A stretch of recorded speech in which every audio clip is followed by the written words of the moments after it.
Latest updates ఎప్పటికప్పుడు పొందడానికి big TV WhatsApp channel follow అవ్వండి. లింక్ డిస్క్రిప్షన్ లో ఉంది. ఓటమి తర్వాత కారు స్టీరింగ్ వదిలేసిన మాజీ ముఖ్యమంత్రి కేసీఆర్ ఫామ్ హౌస్ కి పరిమితమయ్యారు. ఎప్పటికప్పుడు గులాబీ బాస్ యాక్టివ్ అయ్యి బయటకు వస్తారని ప్రచారం జరుగుతున్నా కూడా ఆయన మాత్రం ప్రజాక్షేత్రంలోకి రావట్లేదు. తాజాగా అసెంబ్లీ సమావేశాలకు ఆయన హాజరవుతారని గులాబీ శ్రేణులు భావించినా ఆయన కాలు బయట పెట్టలేదు. ఫ్యామిలీ పరంగా తగులుతున్న వరుస షాక్లతో ఆయన ఇప్పట్లో బయటకు వచ్చే అవకాశం కనపడలేదు.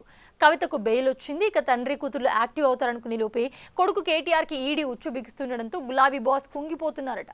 ఆ క్రమంలో ఒకవేళ కేటీఆర్ అరెస్ట్ అయితే ఆయన బెయిల్ కోసమైనా కేసీఆర్ బయటకు వస్తారా అన్న చర్చ మొదలైంది ఇప్పుడు అందరిలో.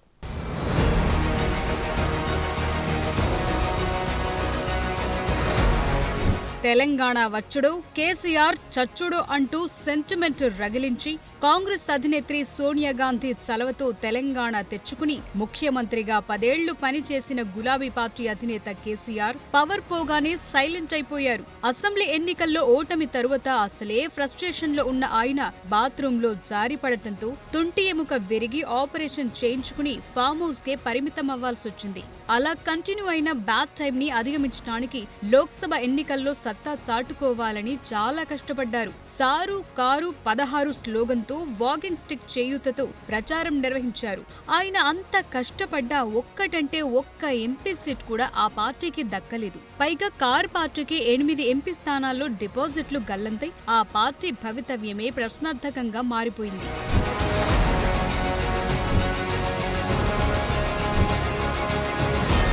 ఇక అప్పటి నుంచి ఫామ్ హౌస్ కి పరిమితమైన కేసీఆర్ బడ్జెట్ సమావేశాల సందర్భంగా ఒక్కరోజు అసెంబ్లీలో కనిపించారు. 6 నెలలు అసెంబ్లీ సమావేశాలకు హాజరు కాకపోతే ఎమ్మెల్యేగా అనర్హత వేటు పడుతుందన్న భయంతోని ఆయన ఆ ఒక్కరోజు కూడా సభకొచ్చారన్న ప్రచారం జరిగింది. తరువాత కొన్ని రోజులకు ఆయన యాగం నిర్వహించడంతో స్థానిక సంస్థల్లో బల నిరూపణకు రెడీ అవుతున్నారన్న ప్రచారం జరిగింది. దసరా ముహూర్తాన మాజీ సీఎం మళ్లీ జనంలోకొచ్చి తన మాటల మంత్రదండం ప్రయోగిస్తారని అందరూ భావించారు. అయితే అది జరగలేదు.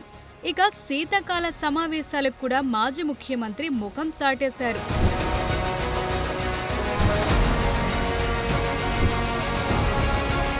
ఆ క్రమంలో బీఆర్ఎస్ అధినేత కేసీఆర్ పొలిటికల్ గా యాక్టివ్ అవ్వటం కష్టమేనని జరుగుతున్న పరిణామాలు స్పష్టం చేస్తున్నాయి. అసెంబ్లీ ఎన్నికల్లో హ్యాట్రిక్ విజయంపై ధీమాతో జాతీయ రాజకీయాల రాగమెత్తుకుని పార్టీ పేరులో నుంచి తెలంగాణను తీసేశారు గులాబీ బాస్.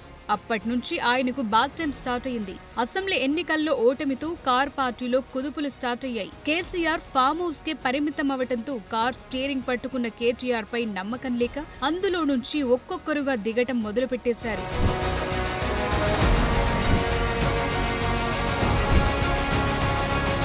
రేవంత్ రెడ్డి ప్రభుత్వం ఏర్పడగానే గత సర్కారు అవినీతి అక్రమాలపై ఫోకస్ పెట్టింది. విద్యుత్ కొనుగోలు ఒప్పందాలు, కాళేశ్వరం ప్రాజెక్టు వంటి అక్రమాలపై విచారణలు ప్రస్తుతం తుది దశకు చేరుకుంటున్నాయి. ఆ కేసుల ఉచ్చు కేసీఆర్ మెడకె చుట్టుకునే పరిస్థితి కనిపిస్తోంది. మధ్యలో వచ్చిన లోక్సభ ఎన్నికల ముందే కేసీఆర్ కుమార్తె ఎమ్మెల్సీ కవిత ఢిల్లీ లిక్కర్ స్కామ్ కేసులో అరెస్ట్ అవ్వటం ఆయనకు పెద్ద షాక్ ఇచ్చింది. ఈ ఏడాది మార్చి 15న ఆమె అరెస్ట్ అయినప్పుడు కేసీఆర్ ఫామ్ హౌస్ నుంచి బయటకొస్తారని భావించారు. అయితే తీహార్ జైల్లో ఉన్న కవిత బెయిల్ బాధ్యతలను కేటీఆర్, హరీష్ రావులు భుజానికెత్తుకుని ఢిల్లీ చుట్టూ ప్రదక్షిణలు చేశారు. చివరికి 5.5 నెలల తరువాత కవిత బెయిల్ పై బయటకు రావటంతో కేసీఆర్ కు ఊరట లభించింది.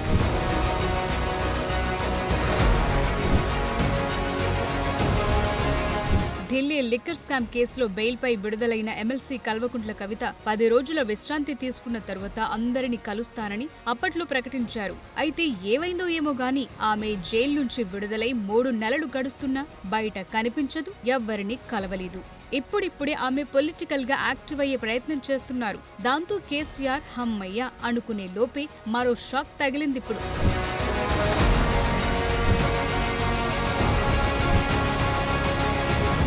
కేసీఆర్ కార్ స్టీరింగ్ వదిలేసిన నాటి నుంచి కేటీఆర్ దాన్ని పట్టుకుని పార్టీని నడిపించడానికి ఆపసోపాలు పడుతున్నారు.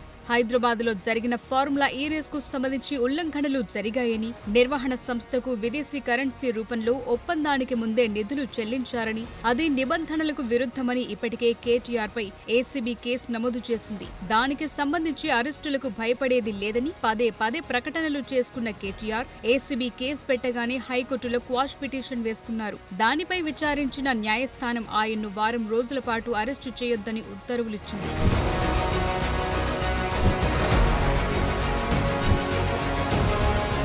వేస్తే వేసుకో, ఉత్సాహొచ్చ, నాకేం ఫరక్ పడేదేం లేదు. ఓ 2 నెలలు 3 నెలలు నువ్వు జైల్లో పెట్టి పైశాచిక ఆనందం పొందుతా అంటే నాకేం అభ్యంతరం లేదు. మంచిగా పోతా, యోగా గీగా చేసుకొని ట్రిమ్గా వస్తా, పాదయాత్ర ఎక్కుతా. కాబట్టి నేను భయపడేటోని కాదు, మేము ఎవ్వరం భయపడేటోళ్ళం కాదు. ఈ ఉడతా ఊపులకు, ఈ హౌలా మాటలకు ఎవ్వడు భయపడడు. రేవంత్ తెలుసుకో. ఏసీబీ కేసు విషయంలో కోర్టు నుంచి వారం రోజుల ఉపశమనం లభించిందని ఊపిరి పీల్చుకునేలోగాని ఇదే విషయంపై ఈడీ కేసు నమోదు చేసి కల్వకుంట్ల ఫ్యామిలీకి మళ్లీ షాక్ ఇచ్చింది. ఏసీబీ నమోదు చేసిన ఎఫ్ఐఆర్ ఆధారంగా కేటీఆర్ పై మనీ లాండరింగ్ నిరోధక చట్టం కింద మరో కేసు నమోదు చేసినట్లు ఈడీ వెల్లడించింది. తెలంగాణ హైకోర్టులో ఏసీబీ నమోదు చేసిన కేసుకు సంబంధించి కేటీఆర్ కు ఊరట లభించిన గంటల వ్యవధిలోనే ఈడీ రంగంలోకి దిగి కేసు నమోదు చేయటం గమనార్హం. ఫార్ములా ఈ రేస్ కు సంబంధించి విదేశీ సంస్థకు నిధులు బదిలీ చేయటంలో అధికార దుర్వినియోగం జరిగిందనే కోణంలో ఏసీబీ దర్యాప్తు చేస్తున్న క్రమంలో రంగంలోకి దిగిన ఈడీ రిపోర్టు నమోదు చేసి దర్యాప్తును ప్రారంభించింది. కేటీఆర్ ను ప్రధాన నిందితుడిగా పేర్కొంది. అధికారులు అరవింద్ కుమార్, బిఎల్ఎన్ రెడ్డిలు కూడా కేటీఆర్ తో పాటు ఈడీ కేసులో బుక్కయ్యారు. వారి వాంగ్మూలాలను సేకరించాక ఈడీ తదుపరి కార్యాచరణపై దృష్టి సారించనుంది. ఫార్ములా ఈ రేస్ వ్యవహారంలో ఈడీ అంత వేగంగా స్పందిస్తుందని ఎవరూ ఊహించలేదు. గురువారం ఏసీబీ కేసు నమోదు చేసిన నేపథ్యంలో శుక్రవారం ఉదయం వివరాలివ్వాలని లేఖ రాసి సాయంత్రానికే వివరాలు సేకరించి ఈసీఐఆర్ నమోదు చేసింది.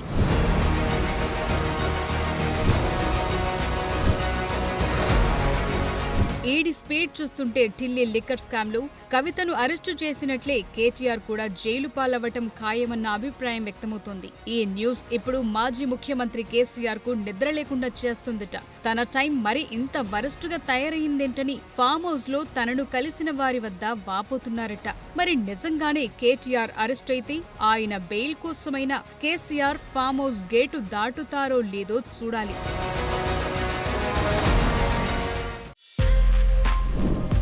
For more videos like this, subscribe Big TV channel.